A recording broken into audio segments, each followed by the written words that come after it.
Bismillahirrahmanirrahim. Assalamualaikum warahmatullahi wabarakatuh.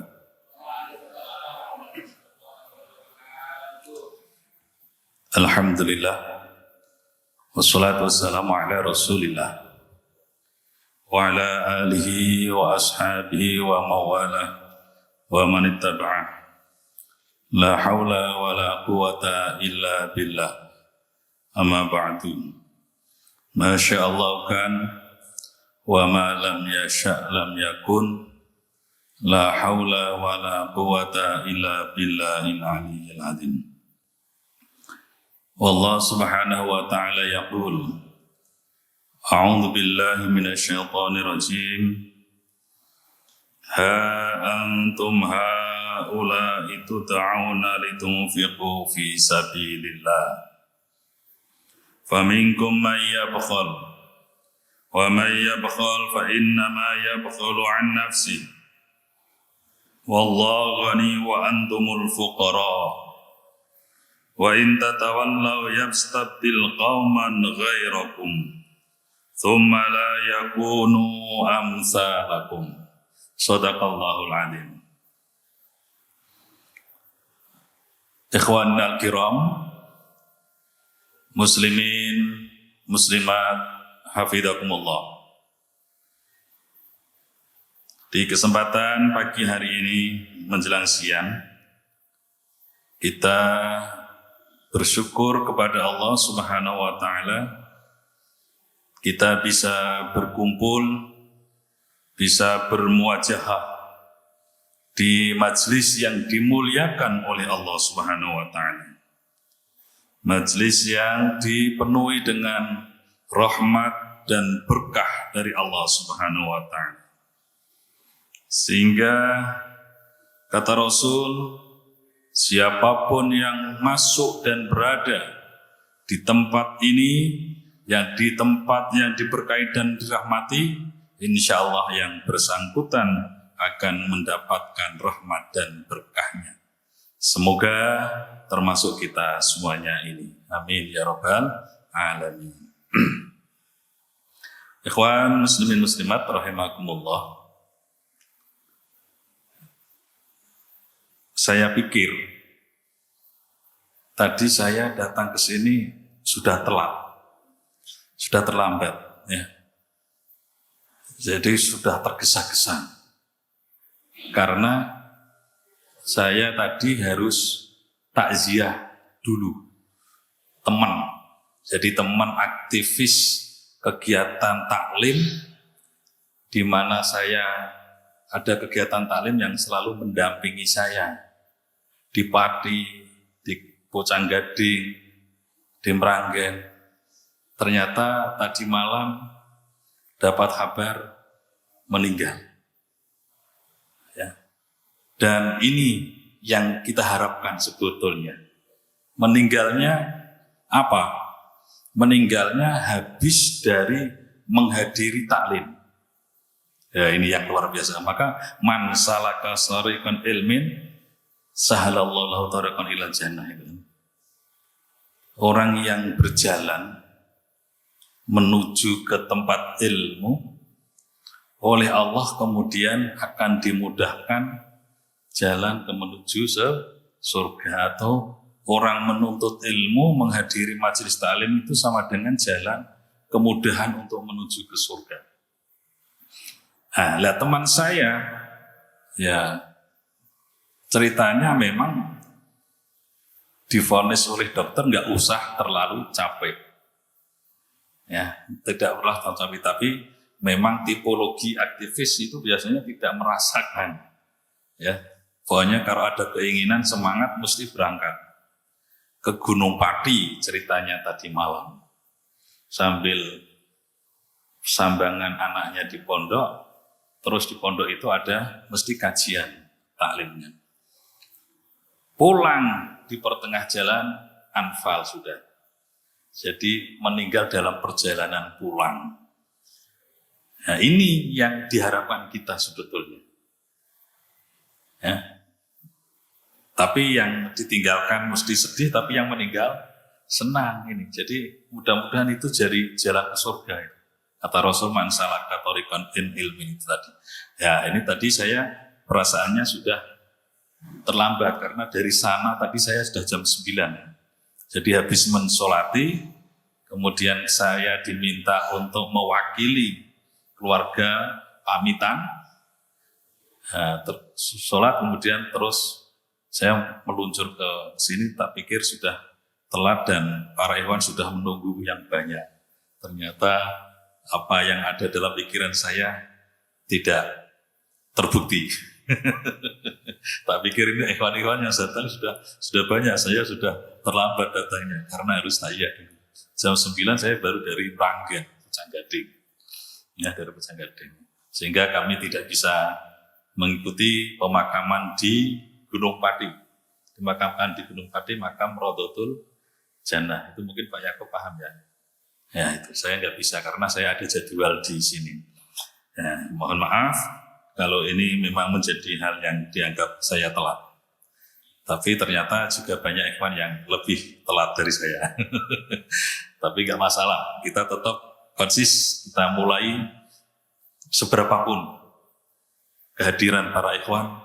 Kalau itu sudah waktunya untuk harus dimulai, ya dimulai. Jangan harus menunggu banyak, harus menunggu ikhwan-ikhwan pada datang banyak. Iya kalau mereka datang, kalau enggak kan jadi enggak jalan akhirnya.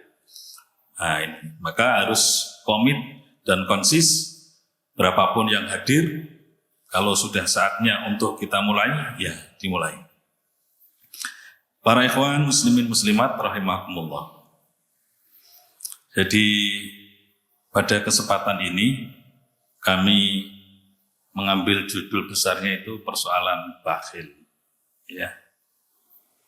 Untuk itu sebelum sampai ke sana, mari kita renungi atas diri kita saat kita terlahir ke dunia dan kemudian berkembang sampai sekarang ini. Allah Subhanahu wa taala berfirman, Allahul ladzi khalaqakum min dha'fin wa ja'ala min ba'di dha'fin quwwatan wa ja'ala min ba'di quwwatin dha'fan wa syaibah yakhluqu ma yasha. Di dalam surat Ar-Rum ya. Di dalam surat Ar-Rum ayat berapa ini? 54, di situ Allah Subhanahu wa taala menceritakan perjalanan dan perkembangan diri kita. Dilihat dari aspek fisikalnya. Dilihat dari aspek fisiknya. Di mana Allah Subhanahu wa taala berfirman, Allahul ladzi khalaqakum min dha'fin. Allah yang menjadikan kamu semuanya dari keadaan yang lemah. Keadaan yang lemah ini ditafsiri adalah bahwa kita terlahir di dunia ini dalam kondisi tidak ada kemampuan apapun, tidak ada kekuatan sedikit pun. Bahkan kalau kita bandingkan dengan penciptaan binatang, kita sangat jauh lebih lemah. Sangat jauh lebih lemah. Kenapa? Karena kita terlahir dengan keadaan dhaif, yaitu keadaan dalam kondisi bayi. Tidak ada kemampuan dan kekuatan apapun. Jadi begitu lahir, tidak punya kekuatan, tidak punya kemampuan apa-apa. Bahkan harus sampai menunggu kalau bisa berjalan 1,5 tahun. Kalau kita bandingkan dengan binatang, ayam begitu melekah beberapa menit kemudian bisa jalan. Ini menunjukkan berarti manusia itu lemah. Tidak ada punya kekuatan dari fisiknya ya. Nah ini, maka kita itu diciptakan oleh Allah dalam kondisi lemah. Dalam kondisi lemah, tidak ada kemampuan. Nah, kemudian dengan perkembangan waktu Allah Subhanahu wa taala menjadikan kita menjadi kuat. Tsumma ja'alna min ba'di dha'fin quwwah. Kemudian Allah menjadikan setelah kita lemah itu menjadi kuat. Nah, dengan perkembangan perjalanan tahun, waktu dan seterusnya itu, kemudian kita menjadi orang yang kuat, bisa jalan, bisa lari, dan lain sebagainya. Nah, kemudian setelah sampai puncaknya pun Allah kemudian tsumma ja'alna min ba'di quwwatin dha'fa wa syaiba. Kemudian setelah dia menjadi kuat akan kembali lagi menjadi lemah. Menjadi lemah kembali. Wa syaiba, dan menjadi tua. Dan menjadi tua inilah siklus perjalanan perkembangan kehidupan manusia dilihat dari fisiknya. Jadi kita sangat lemah, tidak punya kemampuan apapun. Ya, wa khuliqal insanu dha'ifa. Dan manusia diciptakan dalam keadaan dhaif.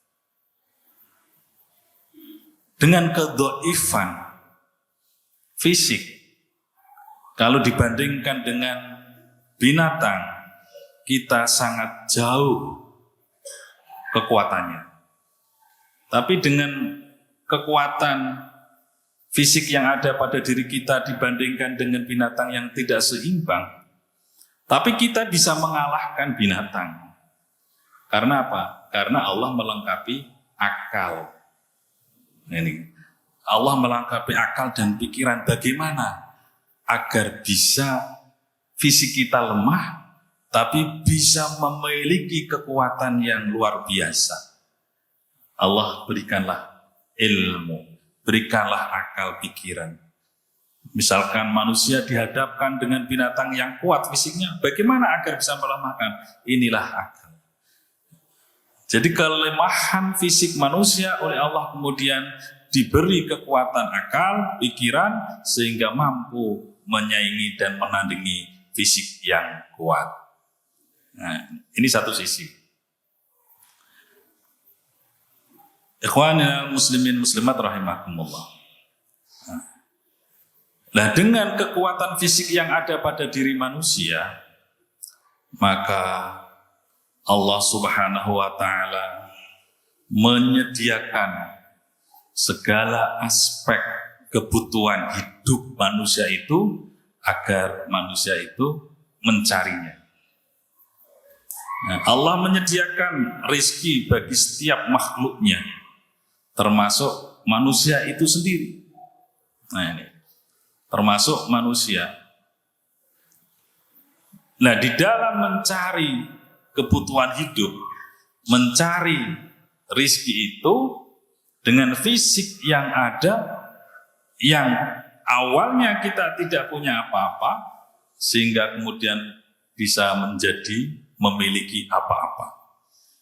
Ya, manusia lahir lemah, tidak punya apa-apa, begitu memiliki kekuatan, bisa mencari, kemudian bisa jalan, bisa lari, kemudian ingin memiliki apa-apa. Itu manusia. Tidak punya apa-apa dari kelahiran itu tidak punya apa-apa.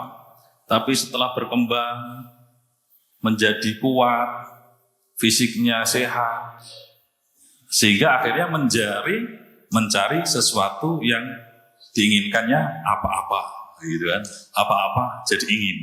Nah, jadi ada fisiknya.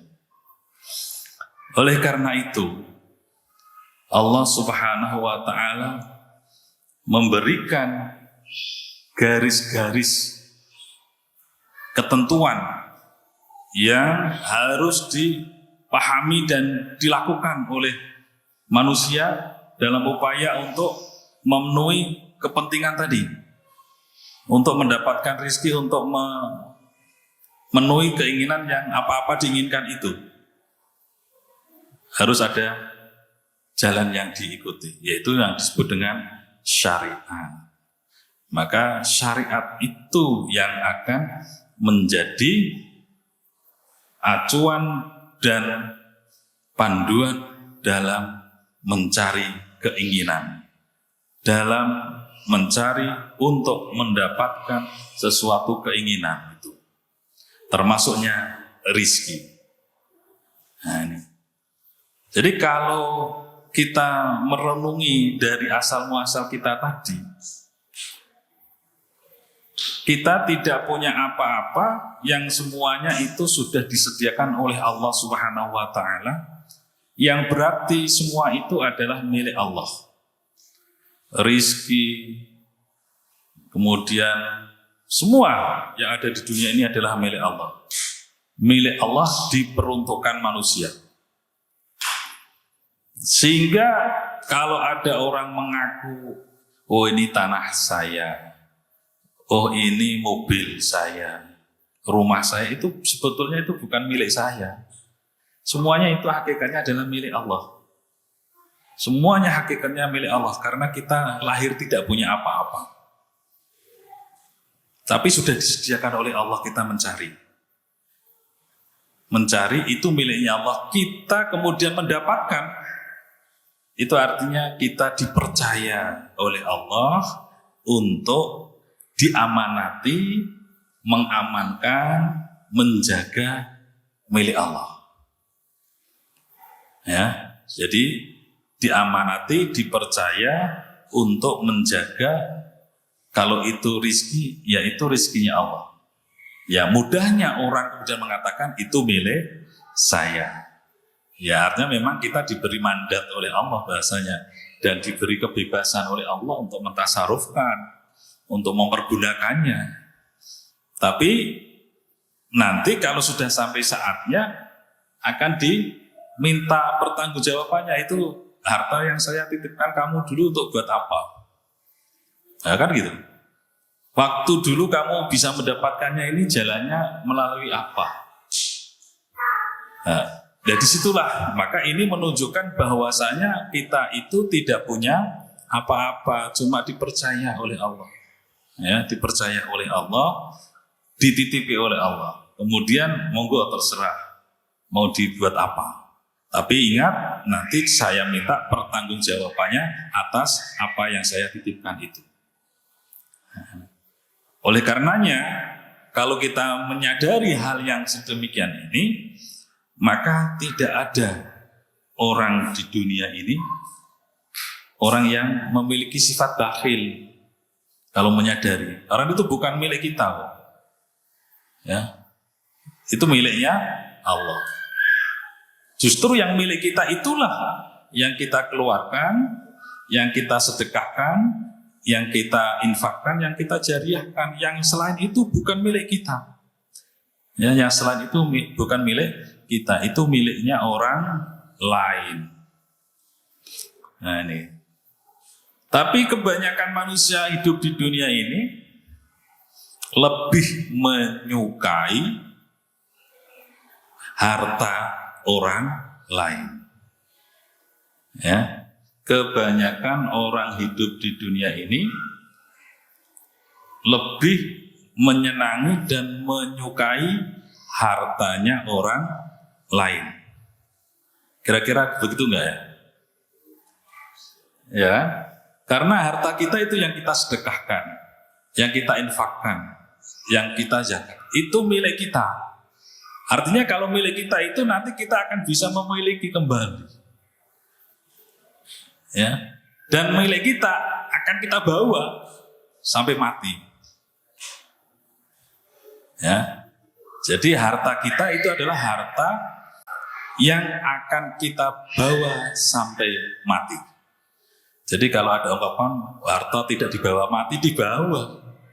Harta kita itu dibawa mati, tapi harta yang milik kita, harta yang milik kita, bukan milik orang lain. Harta milik kita itu mana? Harta yang disedekahkan, yang diinfakkan, yang dijariahkan, yang dikeluarkan untuk di jalan Allah Subhanahu wa taala. Itulah harta kita, sehingga mati akan kita bawa. Sedangkan yang tidak dikeluarkan untuk itu hartanya orang lain. sehingga tidak perlu dibawa, ya kan? Sehingga tidak perlu dibawa mati, karena itu hartanya orang lain, bukan harta kita. Contoh, gitu kan? Jadi rumah yang sekarang kita tempati ini itu bukan rumah kita. Mobil yang kita naiki, kendaraan yang kita naiki itu bukan milik kita. Kenapa? Ya kalau mati nggak dibawa, mobil dibawa, kendaraan dibawa, rumah dibawa, enggak kan? Enggak, karena bukan milik kita, itu milik orang lain. Lah orang lain kan? Bahkan nanti bisa jadi masalah. Gitu. Jadi itu bukan milik kita. Maka bagaimana caranya kita agar bisa memiliki harta yang banyak, yang betul-betul milik kita? Yaitu memperbanyak infak, memperbanyak sedekah, dan memperbanyak jariah. Jangan menjadi orang yang bakhil. Jangan menjadi orang yang bakhil atau pelit. Karena kebakhilan itu akan bisa merusak diri kita. Ya. Di dalam Al-Quran itu ada dua istilah yang dipergunakan untuk menunjukkan kebakhilan, arti kebakhilan, yaitu bakhil, yabkhal, atau syuh, karena syuha, gitu kan? Ada dua istilah. Dalam bahasa Indonesia sama-sama diartikan kikir diartikan diartikan bakhil.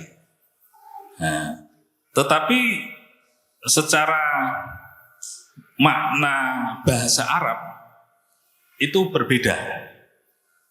Nah, berbedanya gimana? Berbedanya itu dalam bentuk kebakhilan. Kalau bakhil, yabkhal, bakhala yabkhal, itu bakhil dari segi yang berbentuk materi. Bentuknya materi. Ya, itu bakhil. Nah, misalkan tidak mau infak. Infak itu berarti materi.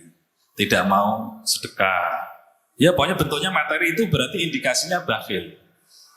Kalau sudah masuk kepada indikasi syuha, ya berarti bahasanya kalau jauh medit, pelit, pedidil, wis ngungkuli, itu syuha. Syuha, shin, kha. Ya, itu lebih dari itu. Jangankan materi, wong yang non materi aja tidak mau memberikan. Itu berarti masuk syuha. Berarti lebih pelit lagi. Jadi kriterianya kalau bakhil pelit, kalau syuha lebih pelit. Nah, kenapa dikatakan lebih pelit? Ya karena bukan dari sisi materi saja, tapi non materi aja dia tidak mau. Satu contoh, ada saudara yang membutuhkan ilmunya, diminta, sedekah ilmu, tidak mau. Ilmu kan bukan bentuk materi.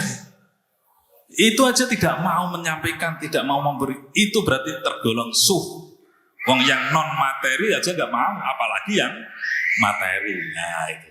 Maka Rasulullah SAW bersabda, ittaqu zulma, fa inna zulma zulumatu yaumal qiyamah, wattaqus syuha, fa innahu ahlaka man kana qablakum. Ittaqu zulma, takutlah atau jauhi oleh kamu tentang kezaliman atau berbuat zalim. Fa inna zulma zulumatu yaumal qiyamah, maka sesungguhnya kezaliman itu adalah akan menjadikan kegelapan baginya besok di hari kiamat. Wattaqus syuha, dan takutlah kamu akan berbuat kikir. Ya, kalau bakhil masih di tingkatannya masih rendah. Kalau sudah kikir berarti yang syuh, ya. Wattaqus syuha, maka jauhilah oleh kamu akan kikir. Fa inna suha, maka sesungguhnya kekikiran, fa innahu ahlaka man kana qablakum, karena kekikiran itu yang menyebabkan kehancuran orang-orang yang sebelum kamu. Nah ini, karena saking pelitnya itu bisa merusak dan bisa hancurkan diri kita masing-masing. Nah, oleh karena itu, para ikhwan semuanya yang dirahmati oleh Allah, kita kembali kepada persoalan bakhil. Persoalan bakhil tadi yang kaitannya dengan materi, ya, kan? Dengan materi. Nah, di saat kita sudah diberi kemampuan oleh Allah, baik kemampuan fisik, kemampuan ilmu, kemampuan pikiran dan lain sebagainya, sehingga kita bisa mendapatkan rizki, bisa mendapatkan apa yang kita inginkan untuk memenuhi kehidupan dunia. Katakanlah itu yang berkenaan dengan harta. Sehingga Allah Subhanahu wa taala berfirman di dalam surat Muhammad ayat 38. A'udzu billahi minasyaitonir rajim. Ha antum hula'i tud'auna litunfiqu fi sabilillah. Ha antum, ingatlah kalian semuanya. Ha ula'i, pada orang-orang yang tud'auna, kamu ajak. Ya. Jadi ingatlah kamu semuanya bahwa di antara orang-orang itu, sekiranya tud'auna, kamu semuanya mengajak, litunfiqu fi sabilillah, untuk berinfak di jalan Allah. Jadi tadi yang sudah mencari, mendapatkan harta yang banyak, rizki yang banyak, kemudian kamu menyeru kepada mereka, mengajak kepada mereka, litunfiqu fi sabilillah, untuk berinfak di jalan Allah, untuk jihad bil amwal di jalan Allah. Maka ada di antara mereka, faminkum may yabkhal, maka di antara mereka itu ada yang bakhil. Di antara mereka ada yang bakhil, berarti ada juga yang tidak bakhil, artinya yang dermawan. Jadi di antara orang-orang yang telah diberi keleluasan oleh Allah rizki, kemudian kamu semuanya menyeru kepada mereka untuk jihad bil amwal fi sabilillah, atau infak di jalan Allah, maka ada di antara kamu semuanya itu yang memiliki keluasan harta itu yabkhal, yaitu bakhil. Nah ini, faminkum may yabkhal. Nah ini, jadi orang yang punya harta itu tidak semuanya bisa menjadi orang dermawan. Tergantung kekuatan iman dan takwa yang ada di dalam hatinya. Orang yang memiliki kekuatan iman dan takwa dalam, meskipun tidak memiliki keleluasan harta yang banyak, tetap akan infak fi sabilillah, akan jihad bil amwal fi sabilillah, dengan sekuat kemampuan yang ada pada dirinya. Itu kalau sudah ada iman dan takwa di dalamnya. Tapi kalau tidak ada, meskipun bergelimangan harta yang banyak, tetapi tetap dia bakhil, tetap dia tidak peduli terhadap infak jihad bil amwal fi sabilillah, tidak peduli hal itu. Padahal Allah Subhanahu wa taala berfirman, "Wa may yabkhal fa innama yabkhalu an nafsi." Barang siapa yang bakhil, fa innama yabkhalu an nafsi, maka sesungguhnya hanyalah ia itu kikir atas dirinya sendiri. Nah, ini. Jadi orang yang pelit, orang yang kikir itu berarti sesungguhnya dia itu adalah pelit atas dirinya sendiri. Pelit atas dirinya sendiri artinya dia justru tidak memiliki harta. Tadi kan di depan saya katakan harta miliknya adalah yang dikeluarkan di jalan. Jadi kalau orang yang pelit berarti justru dia orang yang tidak punya harta. Orang yang tidak punya kekayaan. Orang yang tidak punya simpanan. Ya, meskipun uangnya di rekening miliaran, di brankas puluhan miliar. Tapi kalau itu hanya disimpan, tidak dikeluarkan untuk jihad fisabilillah, untuk infak fisabilillah, ya percuma. Tidak ada artinya, itu bukan harta. Bukan hartanya kita, bukan hartanya dirinya. Itu hartanya orang lain. Sehingga pelit itu menjadikan dirinya miskin. Ya, ini nanti kalau putus memahami alur pemikirannya nanti salah nanti. Ya. Jadi kalau mendengarkan ini alurnya putus bisa jadi salah paham. Ya, alurnya putus. Jadi orang pelit justru menjadikan dirinya miskin. Dia tidak punya apa-apa. Nah, tadi kan di depan dikerahkan kalau punyanya kita dibawa mati, gitu kan? Nah, maka renungilah hal ini para ikhwan semuanya.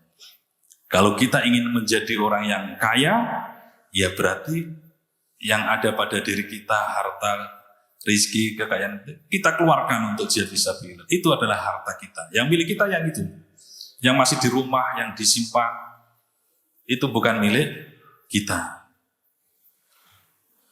Sehingga Rasul pernah mengatakan begini, ad-dunya aqallu minal qalil wa adzalu minadz dzalil. Dunia itu paling sedikit dari yang sedikit dan yang lebih hina daripada yang hina. Ini dunia, itu dunia. Dunia aqallu minal qalil. Maka dikatakan dunia kuwi saupil. Dunia itu saupil. Upil itu besar atau kecil tuh? Upil itu kan mesti kecil ya. Kalau upil besar nanti upil lah itu. Upil itu dunia itu upil, saupil. Saya itu besarnya saupil. Saupil tapi itu diburu-buru. Diusek terus, diuyak-uyak terus. Karena apa? Ya bisa kita bayangkan. Upil itu kalau dihidung kan diuyak terus ya. Diusek. Nah, ketemu apa? Kalau sudah ketemu, dibuang. Adzalun, hina. Ya itu. Jadi sudah ketemu dibuang. Itulah dunia. Maka dikatakan adzalun minadz dzalil. Dunia itu hina. Nah ini. Tapi meskipun adzalun minadz dzalil atau saupil, tapi kalau itu ditaruh di depan mata, kalau itu yang menjadi tujuan dan fokus dalam pandangan mata, maka akan bisa menutupi segala-galanya. Akan bisa menutupi segala-galanya. Lebang dunia saupil bisa menutupi segala-galanya. Karena apa? Karena ditaruh di fokus depan mata yang menjadi tujuan pandangan. Ya ibarat telapak tangan segini tapi bisa menutup gunung yang sebesar itu. Satu telapak ini tapi bisa menutup gunung dari pandangan kita. Coba telapak ditaruh di depan mata, kan bisa tertutup gunungnya. Ya kalau dunia itu kecil, menjadi fokus ditaruh di depan mata yang untuk tujuan yang lainnya sudah akhirnya tidak kelihatan. Nah, maka jangan menjadi fokus dunia itu. nanti akan menjadikan kita terjerumus. Ya. Jadi di dalam kitab Minhatus Saniyah itu kalau orang hidupnya sudah tertuju dengan dunia itu nggak ada dasarnya iman, ya akhirnya yang menemani apa? Setan. Nah, jadi kalau dunia yang kecil, yang hina itu sudah menjadi pandangan fokusnya sehingga menutup yang lain, ya akhirnya setan yang akan menemani karena tidak bisa melihat yang lain. Nah, itu para ikhwan semuanya. Maka harta yang ada pada diri kita itu adalah titipan Allah Subhanahu wa taala, bukan karena hasil dari kerja dan usaha kita. Jangan ada anggapan harta yang kita dapatkan, yang kita peroleh itu adalah hasil dari kerja kita. Karena sehari semalam yang kerja terus menerus sehingga mendapatkan harta yang banyak. Jangan mengatakan, oh ini karena saya kerja giat, ya, kerja keras. Tidak bisa, karena itu harta, rezeki itu sudah ada bagiannya masing-masing. Ya. Jadi jalan untuk mendapatkan harta dan rezeki itu oleh Allah pun sudah ditunjukkan dan diarahkan. Dan dapatnya pun juga sudah ditentukan oleh Allah. Ya. Ada yang kerja keras pagi-pagi, ya, masih gelap sudah berangkat menuju ke tempat atau ke pasar. Kemudian dapatnya cuma 100.000. Padahal pagi-pagi berangkatnya sudah. Pulang nanti bisa sore. Tapi ada juga yang berangkatnya di jam 10, yang mungkin di rumah darus Al-Quran dulu, sholat duha dulu, dan sebagainya. Berangkat berapa jam, dapatnya lebih dari itu, ada juga kan. Itu artinya rezeki yang kita dapatkan itu oleh Allah sudah diukur. Jangan kemudian dikejar dengan nafsu, oh ini nanti sekian dapat sekian dan sebagainya. Belum tentu. Nah, itu artinya apa? Kita harus punya waktu untuk ma'isyah atau muamalah, dan juga punya waktu untuk beribadah. Jangan dihabiskan untuk muamalah dan mencari ma'isyah, nanti kita rugi. Nah, karena rezeki itu sudah ditentukan, dan hari ini si A dapat sekian, hari besok si A dapat sekian.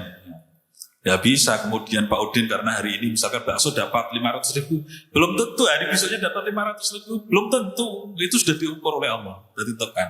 Maka artinya jangan sampai melupakan waktu-waktu di saat kita mencari nafkah, ma'isyah, kemudian melupakan waktu untuk beribadah. Jangan sampai.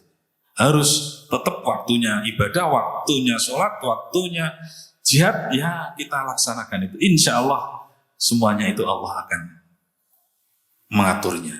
Nah, bisa jadi misalkan hari Ahad ini Ahad, misalnya hari Ahad ini warungnya Pak Udin tutup, hitungan materi rugi, hitungan materi. Ya, waduh, biasanya setiap hari ini dapat 500, tak tutup karena menghadiri taklim niyabah, menghadiri kajian di Masjid Al-Hikmah, tak tutup. Kemudian buka lagi bisnis.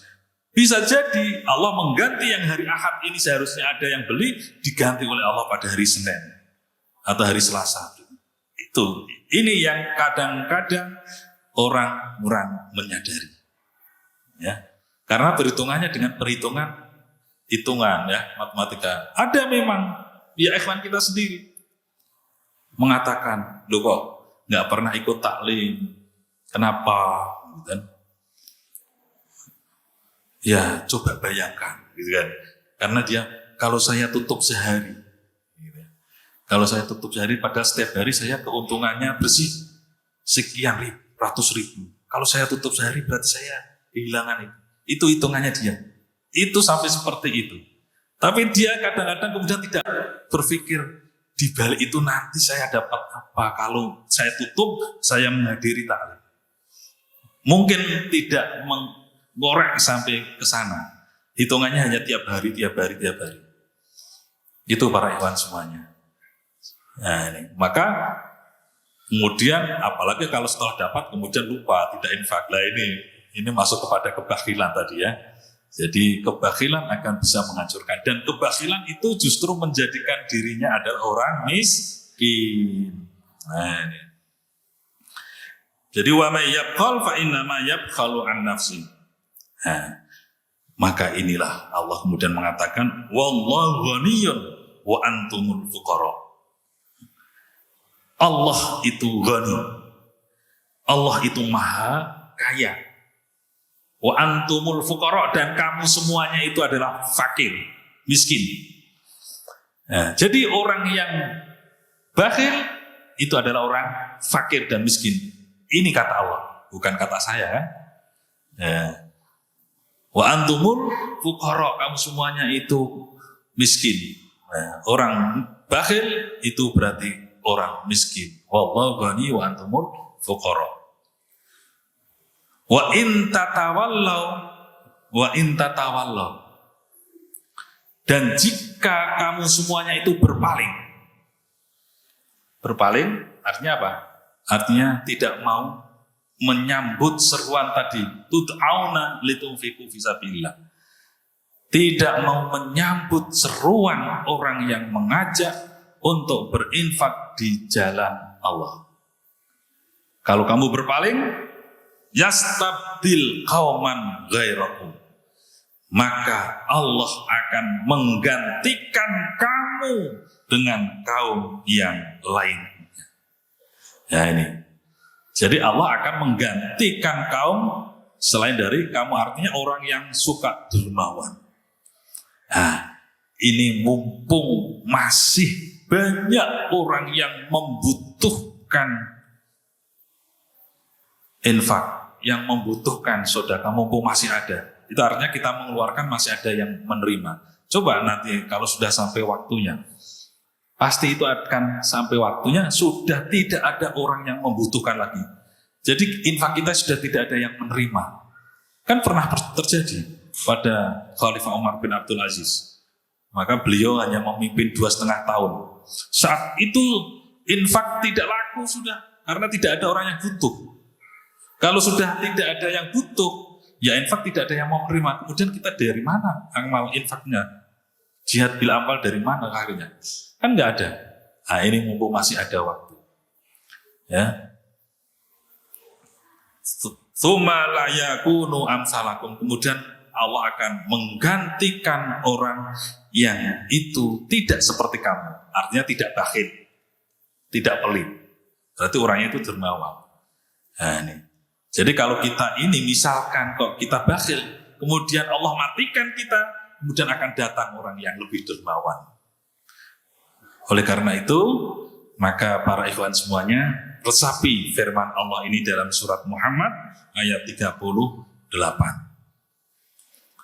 Nah, kemudian selanjutnya kalau kemudian kita kaitkan dengan ayat yang lain di dalam surat An-Nisa, ya, innallaha la yuhibbu man kana mukhtalan fakhura. Surat An-Nisa ayat biar dibuka nanti. Surat An-Nisa ayat 37. Nah, 37. Surat An-Nisa ayat 37. Yang kemudian sebelumnya kita ambil dari kalimat innallaha la yuhibbu man kana mukhtalan fakhura. Innallaha, sesungguhnya Allah iku la yuhibbu, tidak menyenangi, tidak menyukai sapa Allah, man kana, yang ada pada dirinya, mukhtalan, kesombongan, fakhuran, dan berbangga diri. Allah tidak suka kepada orang yang sombong dan membanggakan diri. Membanggakan diri artinya ya apa ya? Ujub ya. Artinya apa yang ada pada dirinya itu selalu dibangga-banggakan.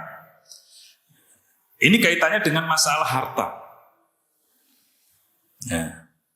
Siapa itu orang yang sombong? Siapa itu orang yang membanggakan diri? Maka oleh Allah dijelaskan alladzina yabkhaluna, yaitu orang-orang yang bakhil Maka orang yang bakhil itu adalah orang yang sombong dan lagi membanggakan diri. Itu orang yang bakhil. Nah ini. Kenapa Allah mengatakan orang yang bakhil itu orang yang menyombongkan diri, orang yang membanggakan diri? Alurnya gimana? Karena tadi harta itu bukan hartamu. Gitu kan? Itu adalah pemberian dari Allah. Kenapa kamu tidak mau mengeluarkan? Kenapa kamu tidak mau menginfakkan? Kenapa kamu tidak mau mensedekahkan? Itu harta-harta saya. Kenapa kamu tidak mau? Kamu sombong itu. Berarti kamu sombong itu. Gitu kan? Jadi orang bakhil itu adalah orang yang sombong. Karena kita terlahir tidak punya apa-apa. Setelah punya apa-apa, kemudian tidak mau mengeluarkan. Uang itu pemberian dari saya, kata Allah ya. Pemberian saya. Kamu kemudian tidak mau infak, tidak mau sedekah. Berarti kamu sombong. Ya, maka orang yang sombong adalah orang yang bakhil. Alladzina yabkhalu. Orang yang sombong, orang yang bakhil. Jadi orang yang bakhil itu adalah oleh Allah yang sombong dan membanggakan diri. Wa ya'muruna an-nasa bil bukhli, bahkan ajak-ajak orang lain untuk berbuat bakhil. Biar ada temannya, saya masa bakhil sendirian. Ajak orang lain juga untuk bakhil. Itu berarti orang yang sombong. Orang yang sombong dan orang yang membanggakan diri. Karena harta, rizki itu tidak boleh dibuat sombong.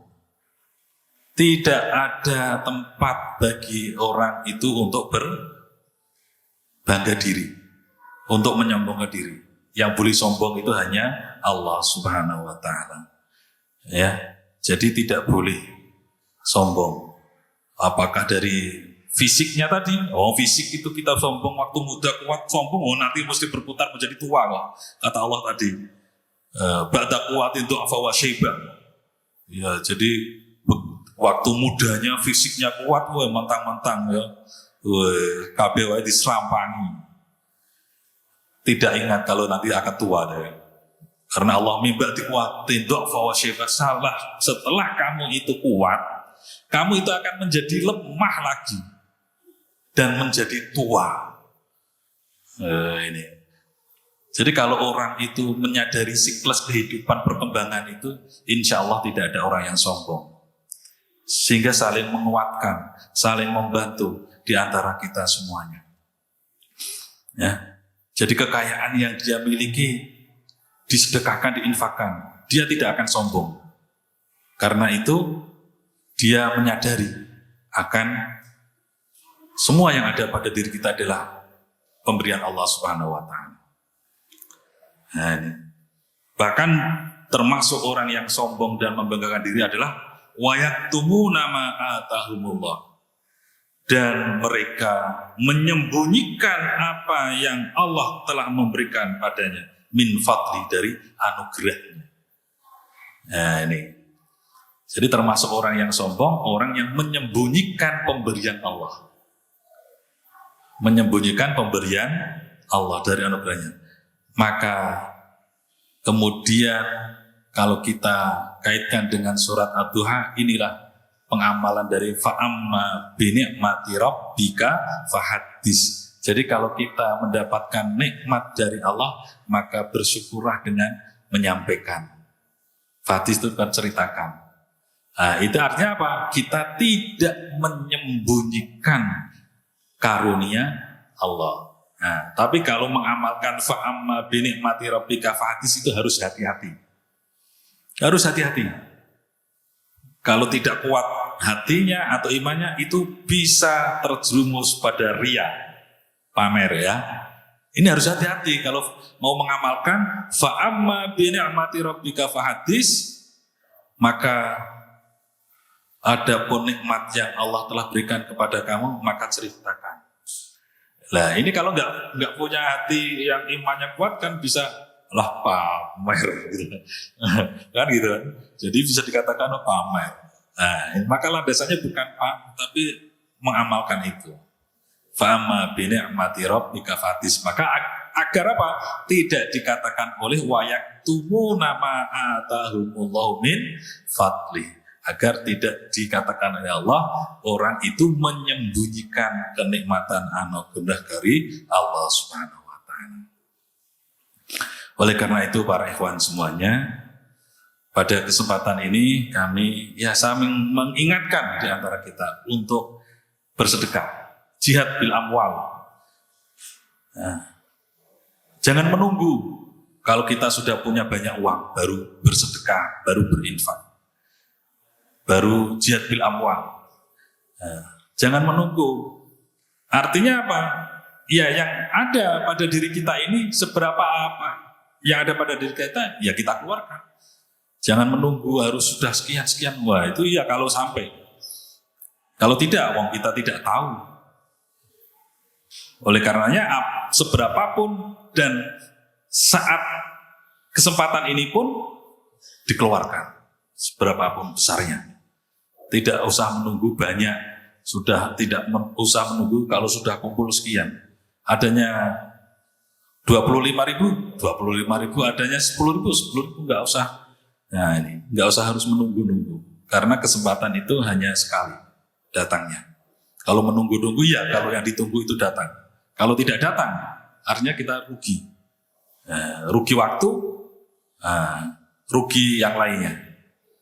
Oleh karenanya kesempatan inilah yang perlu kita gunakan dan kita laksanakan. Kaitannya dengan jihad bil amwal. Insya Allah dengan kita bersedekah, kita berinfak, kita jihad bil amwal, kita bisa digolongkan oleh Allah Subhanahu wa taala menjadi orang yang dermawan. Dermawan itu tidak berarti orangnya itu mesti mengeluarkan banyak-banyak, itu enggak. Predikat dermawan itu kan artinya orang yang suka memberi. Pemberiannya entah banyak entah sedikit itu tidak ukuran. Itu para ikhwan semuanya. Jadi dengan 3 ayat ini yang kami sampaikan dalam kesempatan ini mudah-mudahan bisa melandasi dan menguatkan akidah hati kita dalam kaitannya jihad bil amwal.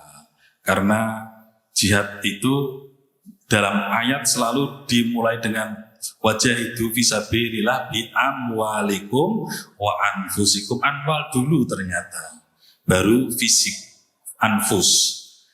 Nah, coba dikaji dalam semua ayat-ayat yang tentang jihad mesti didahulukan amwal baru anfus. Jadi harta dulu baru fisik atau jiwa. Ya, mudah-mudahan kita semuanya ini diberi kemampuan oleh Allah Subhanahu wa taala untuk selalu bisa andil dalam jihad bil amwal, kemudian juga bisa bil anfus. Syukur kedua-duanya. Kalau enggak ya berarti salah satu. Tapi bagaimanapun kita berupaya untuk bisa tetap andil bil amwal. Tetap andil meskipun sedikit atau berapapun besarnya. Bisa ikut andil bil amwal, sehingga ini bagian untuk meringankan kita besok hisabnya di hadapan Allah Subhanahu wa taala, kaitannya dengan rizki, dengan harta yang Allah titipkan pada kita semuanya. Mudah-mudahan Allah berikan keringanan, kekuatan dan semangat untuk jihad bil amwal wal anfus. Wallahu a'lam. Sebab afumikum narani. Kami cukupkan sekian dulu. Mudah-mudahan apa yang saya sampaikan ada manfaatnya para ikhwan semuanya. Wallahul muwaffiq ila aqwamit thoriq. Assalamualaikum warahmatullahi wabarakatuh. Waalaikumsalam warahmatullahi wabarakatuh. Sebelum masuk ke sesi berikutnya, tadi dari awal sudah kami sampaikan di sela-sela penyampaian materi, barangkali ada pertanyaan karena tadi tidak ada penyampaian untuk bertanya, maka ini ada pertanyaan dari Ustaz Slamet kepada beliau berselamat.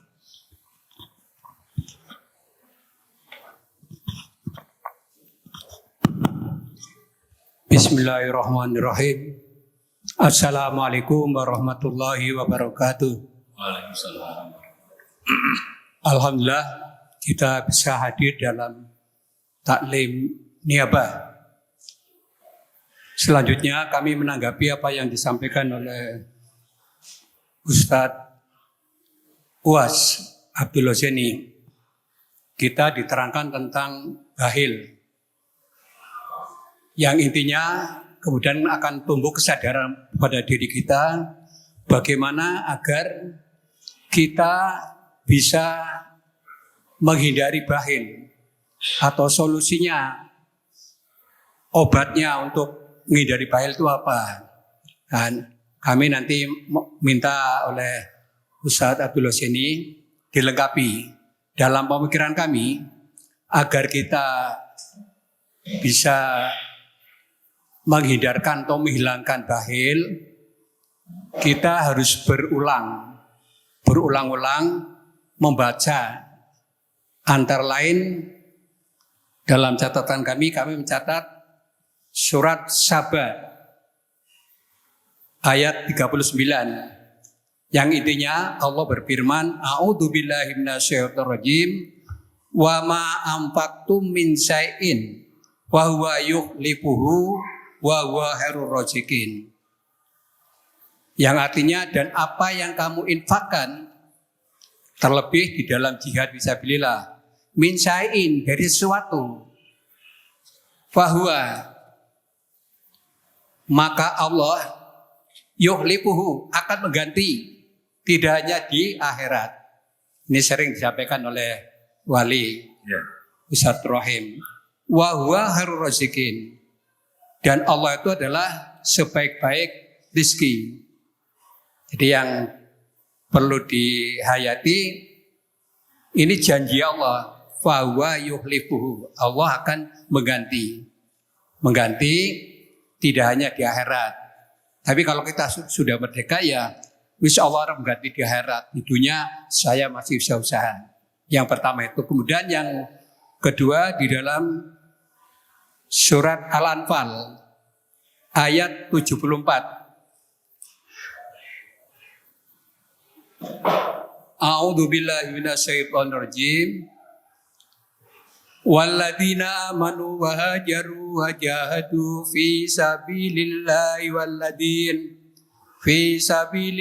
walladzina awaw wa nasru ulaika humul mu'minuna haqqan lahum maghfiratu wa rizqun karim. Dan orang-orang yang beriman dan berhijrah serta berjihad di jalan Allah, dan orang-orang yang memberi tempat kediaman dan memberi pertolongan kepada yang lain, kalau dalam ini adalah kepada orang-orang muhajir, mereka itulah orang yang benar-benar beriman. Ulaika humul mu'minuna haqqan, mereka lah orang yang benar beriman. Mereka memperoleh ampunan dan rizki, nikmat yang mulia. Jadi kita dapat pelajaran, Allah telah menjelaskan al-mu'minuna haqqan, ulaika humul mu'minuna haqqan. Orang mukmin yang benar, yang hak, yang benar adalah ciri-cirinya mereka beriman, yakin dengan Allah. Ya, yakin secara uluhiyah, secara rububiyah maupun secara asma dan sifat. Itu ketauhidan kita sampai lengkap itu. Kemudian dia setelah beriman berhijrah, harus berusaha menghijrahkan sikap untuk lebih baik. Kemudian wajah itu bisa bila berjihad di jalan Allah, bi amwalikum wa amsikum. Nah, walladzina awaw wa nasru, dan dia memberikan pertolongan. Kalau dulu sahabat memberi rumah pada orang muhajir. Nah, baru ini ciri-ciri tanda-tanda orang yang imannya benar. Antara lain tadi wajah itu bi amwal, wajah itu bisa bila berjihad di jalan Allah. Jadi kalau kita ingin mendapatkan predikat al-mu'minuna haqqan, ya tadi jangan bakhil. Kemudian ada satu ayat lagi, cuma saya cari tidak sempat, insyaallah lain waktu. Nah, mohon nanti Ustaz Uwas Abdul Huseni melengkapi. Terima kasih. Mudah-mudahan manfaat. Jazakallahu khair pada Ustaz Slamet yang tadi telah sedikit menjelaskan tentang hubungannya dengan rezeki pemberian Allah dan dikaitkan dengan masalah bakhil. Adapun untuk lebih jelasnya kami mohon dengan sangat pada Ustaz Abdul Jaini untuk melengkapi, untuk mengulang lagi tentang bagaimana kiat-kiat untuk menghindari bakhil tadi. Iya, terima kasih Ustadz Slamet. Ya, ini Ustadz Slamet itu enggak bertanya. Beliau itu justru memberikan tambahan penjelasan yang berkenaan dengan masalah agar kita tidak jadi orang bakhil. Agar kita tidak menjadi orang yang bakhil, yaitu tadi kita harus sering mendengarkan dan mengikuti kajian-kajian atau taklim. Itu salah satu jalan agar mengerti bahwasanya harta, kekayaan yang ada pada diri kita ini itu adalah hakikatnya pemberian Allah, bukan dari hasil kerja usaha kita. Itu.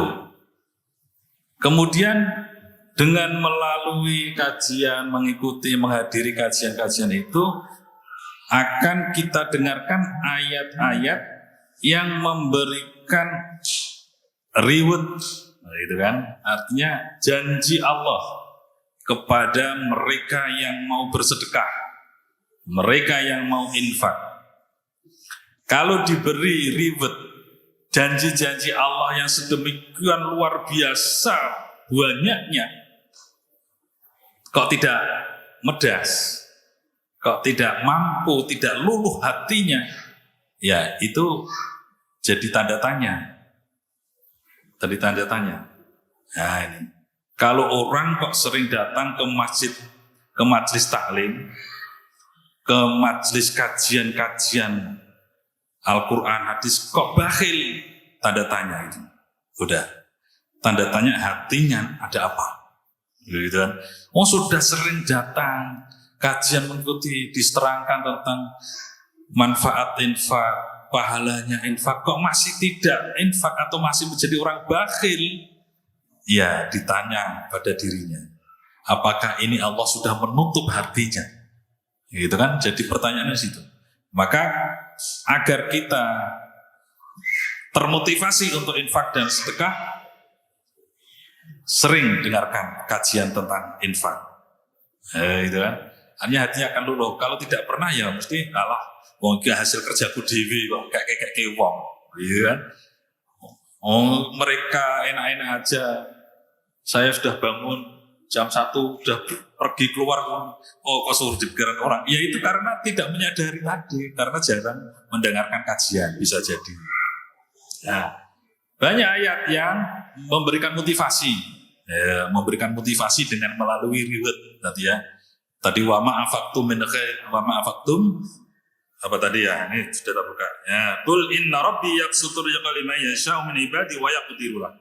Wa ma'afaktum min syai'in fa huwa yukhlifu. Artinya Allah itu memberikan rizki pada orang, kemudian Allah mengurangi rizkinya pada orang. Itu artinya Allah, itu sudah kehendaknya Allah. Maka bisa tadi saya katakan, hari ini bisa dapat untung 500.000, itu berarti dari Allah. Besok kok bisa 1 juta, berarti Allah melebihkan. Bisa juga nanti dikurangi wayadir, artinya Allah mengurangi, itu bisa jadi. Nah, kalau orang itu menyadari, ya, itu berarti memang jatah Allah memberikan rezeki pada saya hari ini sekian, hari ini sekian. Maka wa ma'afaqtu min syai'in fa huwa yukhlifu. Maka kalau kemudian kamu menginfakkannya, seberapapun hasil yang kamu dapatkan hari itu, fa huwa yukhlifu. Maka Allah akan memberikan gantinya. Dan dalam ayat yang lain, Allah memberikan gantinya itu tidak sepadan. Tidak sepadan, yaitu melebihi dari yang dikeluarkan. Ini janji Allah. Nah ini, tinggal percaya enggak janji Allah yang dalam Al-Quran seperti itu. Kalau orang sudah percaya dengan janji Allah yang ada dalam Al-Quran, berarti itu ada indikasi kafir. Ya, tidak mempercayai satu ayat Allah itu kan indikasi kafir. Oh, gitu kan. Ini kalau sudah tidak percaya, ini satu hal. Kemudian di dalam ayat pun Allah sudah menceritakan tentang betapa besarnya gantinya Allah kepada orang yang infak. Itu dalam surat Al-Baqarah itu sampai 700 kali kan, 7 sumbulatin fi kulli sumbulatin atau habbah, itu kan berarti 700 jadinya. Nah itu artinya ribet Allah bagi orang yang berinfak. Tapi ya Allah juga mengancam bagi mereka yang tidak berinfak. Nah itu kan tadi termasuk ancamannya adalah orang dikatakan sombong. Nah kalau orang yang sombong ya otomatis dia akan berada di tempat neraka, kata Rasulullah Sallallahu Alaihi Wasallam. Ya, oke. Ya, itu para ikhwan semuanya. Jadi tadi disinggung beliau juga tentang surat Al-Anfal itu ya. Jadi ya ciri-ciri orang yang bertakwa Allaikumul apa itu dalam surat Al-Baqarah, walladzina yu'minuna bil ghaibi wa yuqimuna sholata wa mimma razaqnahum yunfiqun. Nah, itu kan. Jadi ciri dari orang yang beriman tadi orang yang mengatakan iman kepada Allah dan iman kepada hari kiamat, kemudian iman kepada pembalasan dan sebagainya, otomatis dia itu akan melaksanakan apa yang Allah perintahkan, termasuk di dalamnya wajahidu bi amwalikum wa anfusikum. Sehingga ingat ini, jihad itu bisa berjalan dengan maksimal apabila dilandasi dengan amwal. Maka di dalam Al-Quran itu senantiasa didahului jihad bil amwal baru anfus. Kalau ingin perjalanan jihad itu normal. Kalau salah satu di antara dua hal, amwal, anfus, ini ada yang jelek, mesti jihadnya tidak sempurna. Udah pasti. Nah ini. Maka ini penting ternyata jihad bil amwal. Jihad bil awal itu penting. Artinya infak, sedekah itu sangat membantu dalam pengembangan dan perjuangan Islam. Ya, seberapapun itu akan membantu. Jangan sampai kita menunggu. Nah, tadi kalau saya katakan menunggu itu ya kalau yang ditunggu ada, kalau enggak kita keburu mati. Kalau sudah keburu mati, itu penyesalan yang luar biasa. Penyesalan yang pertama kali dirasakan oleh orang besok di akhirat itu penyesalan tentang infak dan sedekah. Ya, ini penyesalan yang pertama kali akan diucapkan. Ya, maka mereka kemudian akan meminta kepada Allah. Nah, maka mereka akan mengatakan fayaqula rabbi laula akhartani ila ajalin qarib fa asaddaqu aku minas sholihin. Itu penyesalannya orang yang tidak infak dan sedekah besok dari kiamat. Kenapa dia meminta kembali dihidupkan di dunia agar bisa bersedekah? Jadi penyesalannya pengen hidup di dunia lagi, pengen bersedekah, kok tidak pengen sholat, tidak pengen zakat, tidak pengen puasa, tidak pengen sholat, tidak pengen puasa. Ya Allah, hidupkan saya ke dunia sebentar aja lah, saya akan bersedekah. Kok tidak itu? Malah menyesalnya saya akan sedekah. Karena apa? Karena begitu besarnya pahala dan balasan Allah yang diberikan kepada orang yang bersedekah. Sudah melihat begitu balasannya luar biasa, pingin kembali ke dunia mau sedekah. Nah, itu artinya termasuk bagian-bagian yang bisa mendorong kita untuk bisa berinfak atau sedekah. Dan itu bagian dan ciri tanda-tanda orang yang beriman. Orang yang beriman tandanya ya termasuk jihad, infak, hijrah, dan sebagainya. Saya kira itu. Terima kasih Ustaz Slamet atas penjelasannya, sehingga kami pun juga memberikan tambahan penjelasan dan ulasan apa yang beliau sampaikan. Syukron katsiron. Aku lulak.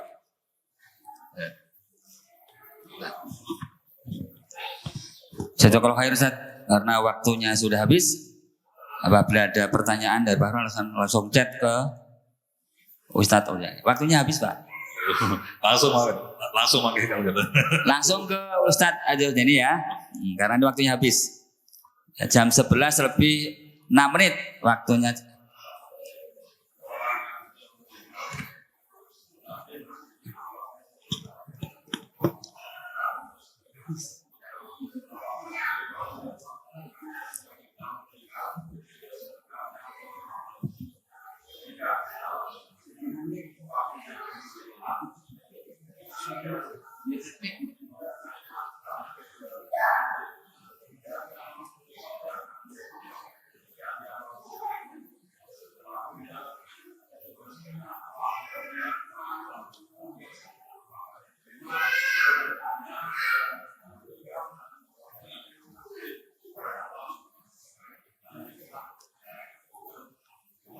Baik.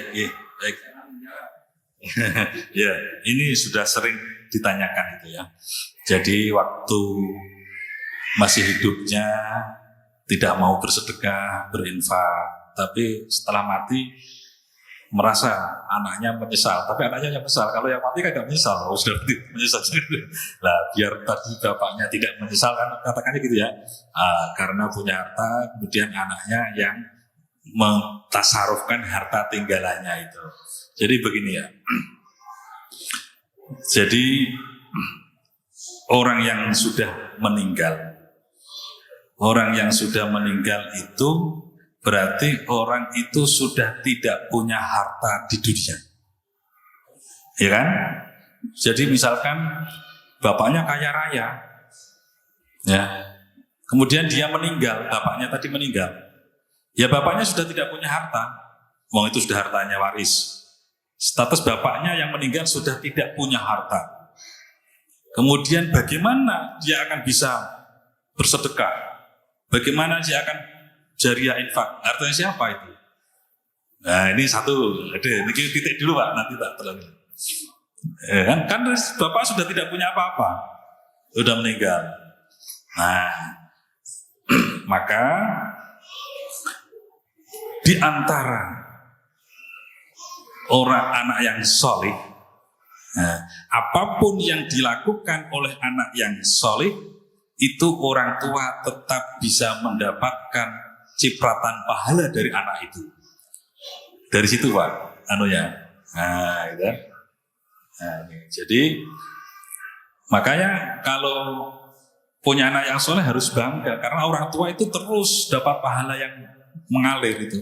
Bukan hanya doanya anak soleh saja, apapun yang dilakukan oleh anak soleh untuk kebaikan itu orang tuanya otomatis dapat pahala bagian dari anak. Kalau anak itu sedekah, ya anak bapaknya dapat bagian pahala dari anak. Jadi bukan khusus, itu bapak dan anak, bapaknya kan sudah meninggal gak punya harta apa-apa, itu hartanya anaknya kok.